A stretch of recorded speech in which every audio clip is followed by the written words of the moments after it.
to make your blunt scissors sharp again, don't throw it away.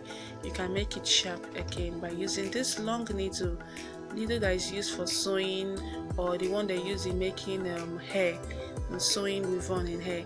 Just use it to begin to sharpen the scissors, just the way you are looking at what I'm doing right now.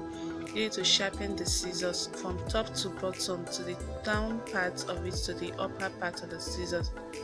Continue doing it, continue scratching it over the needle. The needle won't break, it's strong, it's kind of thick, so just do it over all your blunt scissors. Don't throw them away.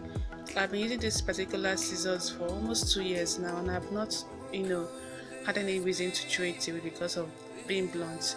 You can see it can cut through any material. No matter how thick the material is, to cut through. I even use the scissors to even cut paper. Some guys say it's not good to use scissors to cut it, but I use it as well. So try it out and see it work. Thank you so much.